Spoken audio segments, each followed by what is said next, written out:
Billions of dollars in government funds and international aid have been set aside for development projects in rural communities across the continent. Unfortunately, most of these funds never get to these communities. In most cases, community members are not aware of such funds, and even if they are, they lack the will or capacity to challenge those in authority and ask them questions. At ifollowthemoney.org, we offer people in these communities a platform to obtain information, interact, and mobilize them to demand accountability, thereby ensuring that these funds are used to provide the facilities they are meant for. So, join the movement. Join us today at www.ifollowthemoney.org. Follow the money, making no loss. Good afternoon and welcome to Liberty's special program. And this afternoon, we will be hosting quite august visitors working in the anti-corruption space. I would like to call this program Connected Development, not so much because the program is actually sponsored by the NGO that goes by the same name, but because the name itself is quite self-descriptive, Connected Development. And what it suggests is that everything is interwoven when it comes to human development in the Nigerian space. Connected Development is an NGO that is actually working in the transparency space. Let's just say that they are an NGO devoted to transparency, anti-corruption, and basically they create initiatives that allow citizens like myself and yourself to actually make sense of what is happening in government. And specifically, what we will be talking about this afternoon is one of their very brilliant initiatives called Follow the Money.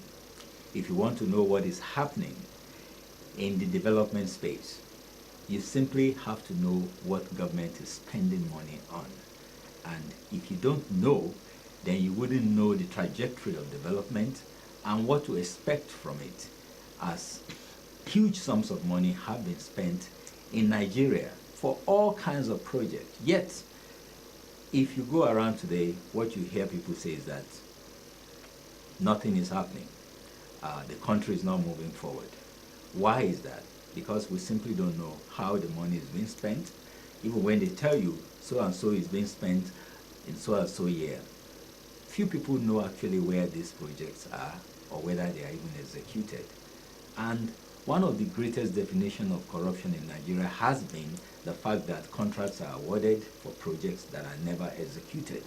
And that is the point that they are trying to, that's the situation that they are trying to change. But let me not waste your time. Let them be the one to actually describe what they do and how they do it and how it can benefit you and me.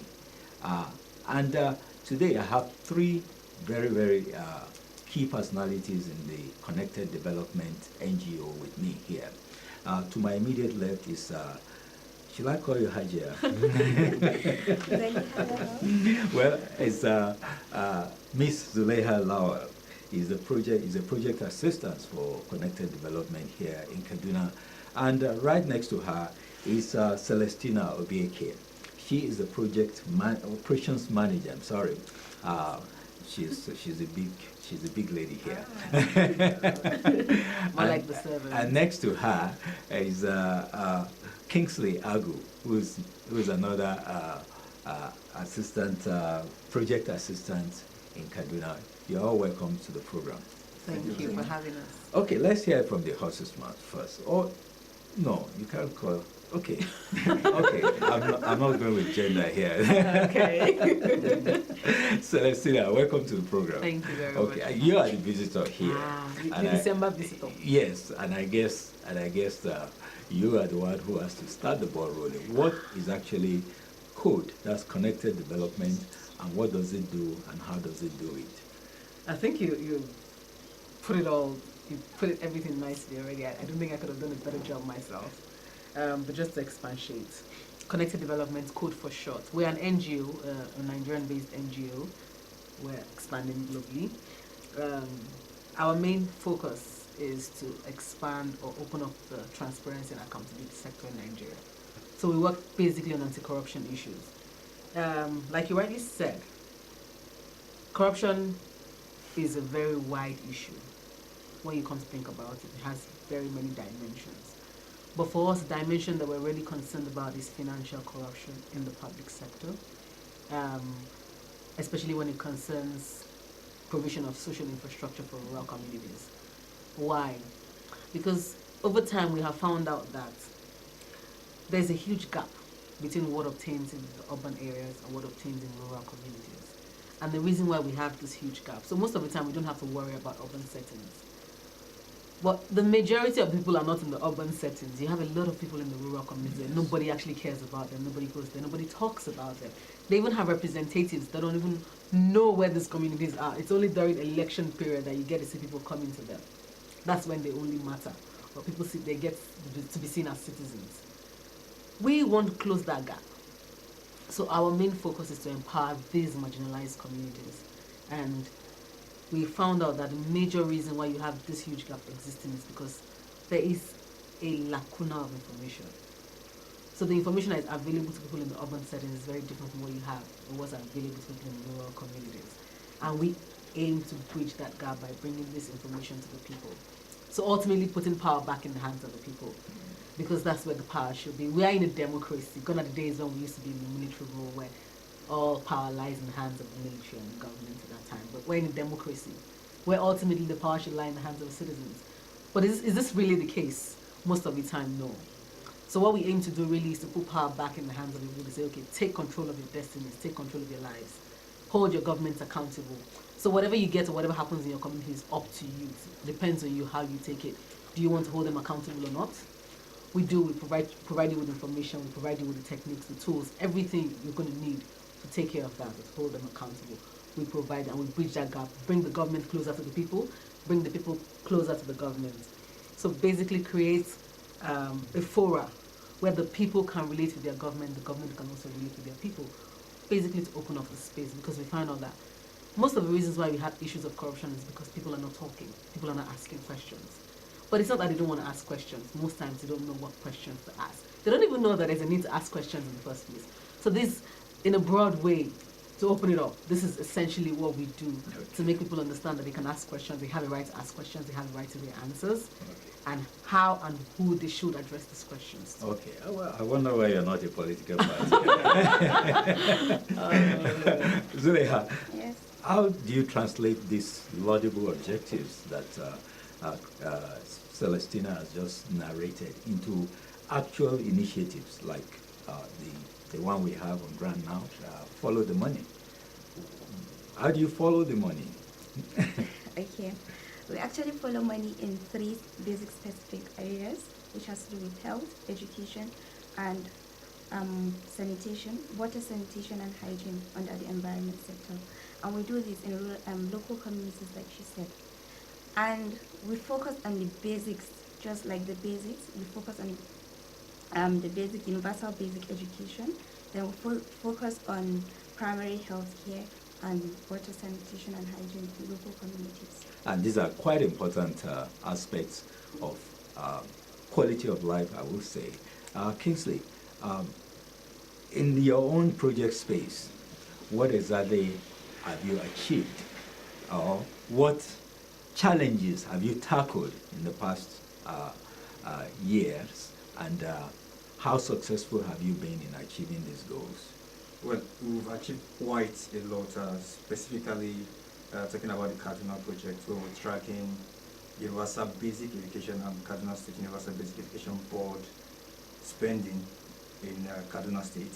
We're actually tracking spending we'll be tracking spending in 70 schools, but we're having 4 local governments as a focal point.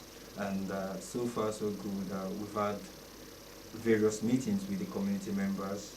We've brought them together, the SBMCs that are in charge of the schools. We've had trainings with them, and we've been able to get in touch with the bill of quantities for these respective projects in these communities we've mentioned, and handed this bill of quantities over to them taught them how to read and interpret these bill of quantities and be able to track the project that will be going on in these respective schools.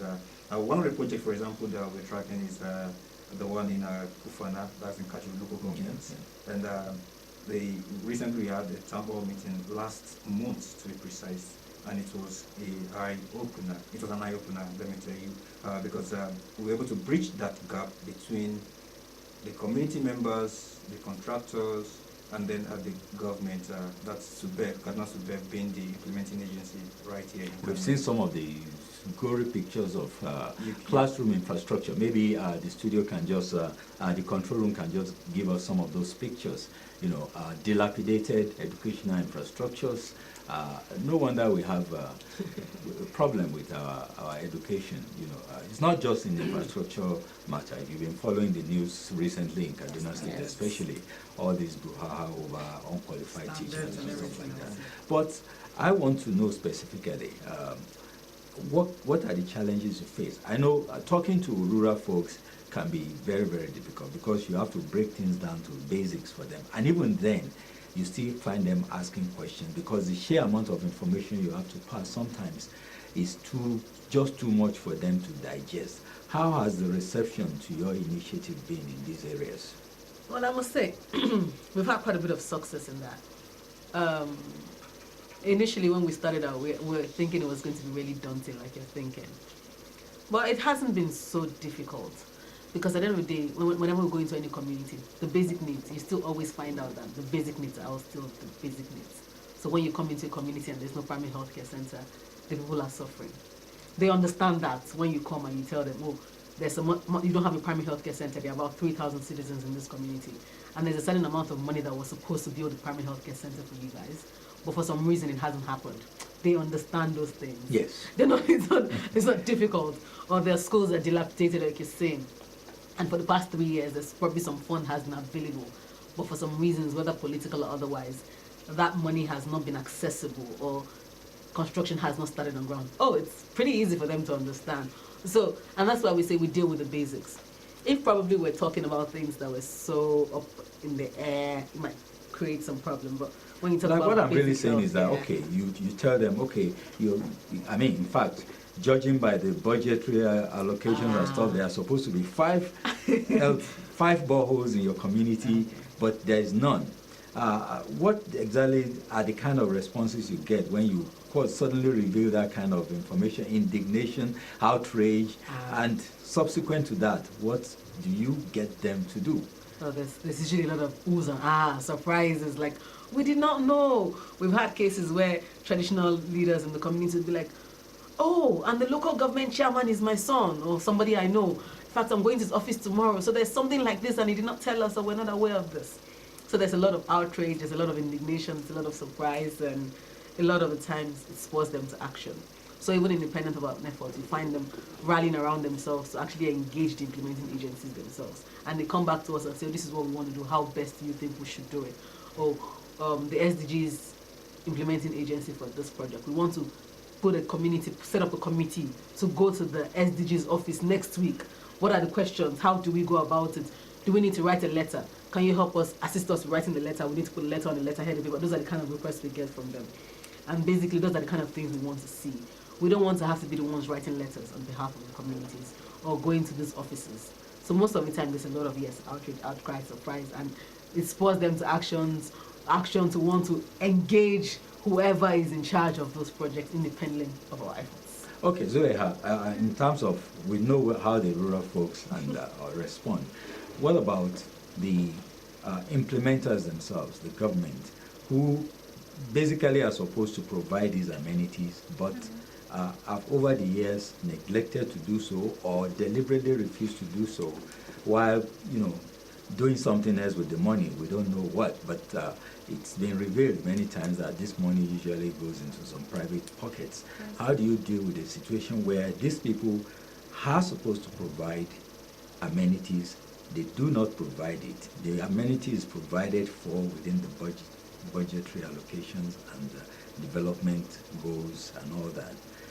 How do you deal with these people? Do you threaten them that if you don't go and put this thing there, we will do so and so and so to you, or we will expose you with information. Okay, what we actually do, we don't threaten them at first. We have laid-down procedures. Okay. Because this is like a civilized organization. So what we do is we send out letters, like she said. There's this bill, Freedom of Information Act. Yeah. It gives you every right to ask for information. So when we seek and the span of giving us information elapses, so we have other strategies to actually get information from them. And like my colleague said, in Kaduna presently we don't have that issue. The government officer and agency we are working with are actually responding. That's Kaduna State Universal Basic Education. Because we are tracking the funds, the 2014 intervention funds from the Universal Basic Education, that's the federal government and the state government, Kaduna State government. For now, it's been very okay. We don't have like issues of challenges, them not releasing information needed. But in such a situation where we have some laid-down procedures, we send out FY letters to them. If they don't act upon it, then we start publicizing using the media, electronic media, and the social media. So are there anybody you want to expose as of now so that we can help you out there? Because some of these issues, I can see some of these pictures. You actually see the classroom that is in need of, actually these aren't classrooms, they are just shacks. You can't even do anything in them. And then you see a whole series of blocks parked by the side, which means the contractor was on site, but then, you know, as far as government is concerned, construction is ongoing. Well, that goes on for years. I suppose one of these is a picture of an ongoing project which you are actually instrumental in jump-starting once again, which is quite laudable. But these are structures that are supposed to serve as containers for quite something else. Educational development is not quite this. It's not a question of buildings. It's a question of quality and capacity building. How have you engaged in this respect in trying to ensure that projects that are targeted towards building capacity, like teacher training, you know, provision of textbooks and all, how have you fared in those areas, and not just projects, you know, that you can see with your eyes, the intangibles? Yeah. Okay. In the space where we work in, there are a lot of organizations who work in this space, and one of the important things for success is that every organization needs to define your core area of focus. We have defined ours. We're more interested in the tangibles, the capital things. So the buildings, the textbooks, the vaccines, the drugs, the infrastructure, basically, things that make up the infrastructure. Those are the things we're interested in, things that we can actually see and verify. Now, there are other organizations who deal with the other intangible part of it, but that's not to say that we don't have any involvement. There's always partnerships that are brokered, depending on what your interests are or what you're working in at the time. So there are cases where it's important for us to also have an interest in the other intangible part of it, to make up the whole, so that you have a holistic view to everything. But we don't do that. We don't handle that primarily as an organization by ourselves. We do that in partnership with other organizations whose core focus is, for instance, we have the Civil Society Coalition for Education, SACEFA, who one of their core focuses in education in terms of policy, curriculum development. They are one of our strong partners. So when it comes to issues like this, we work in partnership with organizations like that to have this holistic, but our main core strength is in the infrastructure, capital tracking. Okay. So we talk about buildings, talk about the textbooks, the hospitals, the vaccines, the drugs that should go to those infrastructure. Okay, Kingsley, you are enumerating some of your successes. I know you only mentioned Kufana. Are there others you may wish to add to that? Yes, we've also had town hall meetings in Zangu Kataf, that's Falankamatan to be precise, where we had the contractors coming in. And funny enough, most people feel it's just the community members that normally have problems. Contractors sometimes do have issues, and it was an opportunity for them to bear them right there in the presence of Kaduna State Universal Basic Education Board. And as everyone should have it, there were promises made to make sure they tackle such issues that the contractors are actually having. We also had a town hall meeting in Jamal local government, Nisama Model Primary School to be precise, and right there the project has gone so far. The picture of the fence we saw, that's from Nisama Model Primary School. Okay. The building has gone very far, over 80% completion.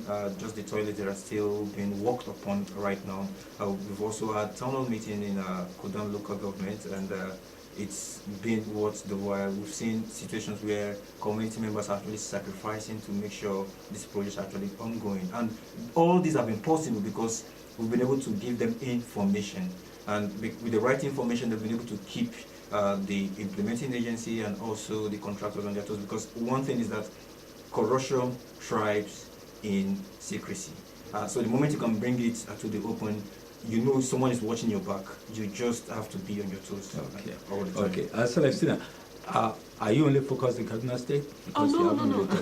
Absolutely. What other states are you active in? Oh, so we work in all the states in Nigeria. Okay. So the way we operate is on a quarterly basis. We have campaigns, 9 every quarter, and they cut across states. So every quarter we work in at least 9 states in Nigeria. Okay. So we've had a really national coverage in the last 5 years. Do you have the support of international organizations? Oh yes. So a lot of our funding comes from international organizations like Omidia Network, Indigo Trust, the MacArthur Foundation, the One Campaign. So yes, a lot of our funding, and that's also important to the work we do, because with the kind of work we do, we can't really work on national funding. Okay. A lot of that has to come from the international community. Okay, thank you very much. I wish we had more time to cover the areas, but it's been quite interesting. I mean, it's good to know that there are Nigerians who are actually at the forefront of fighting corruption, apart from the political rhetorics we hear about it every day. There's actually a process to achieve transparency and accountability in our national space. Thank you very much for coming. And in case you want to find out more, you can just go to their website, which is ifollowthemoney.org. I would definitely follow the money too. Oh, please. It's important for all of us to follow the money. It's important, yes. That's very the only way important we can achieve the sustainable development goals. Well, thank you for coming again for this program. We hope to have you back, subject to some other arrangements. Thank you for having us. Well, viewers, that's how we're going to conclude this special program, which is Connected Development, and it is sponsored by Connected Development. It's an NGO that is very active in the transparency, accountability, and anti-corruption space. We'll be back with special programs as we get them on Liberty TV. Thank you for being with us. Over time in Africa, billions of dollars in government funds and international aid have been set aside for development projects in rural communities across the continent. Unfortunately, most of these funds never get to these communities. In most cases, community members are not aware of such funds, and even if they are, they lack the will or capacity to challenge those in authority and ask them questions. At ifollowthemoney.org, we offer people in these communities a platform to obtain information, interact, and mobilize them to demand accountability, thereby ensuring that these funds are used to provide the facilities they are meant for. So, join the movement. Join us today at www.ifollowthemoney.org. Follow the money, making no loss.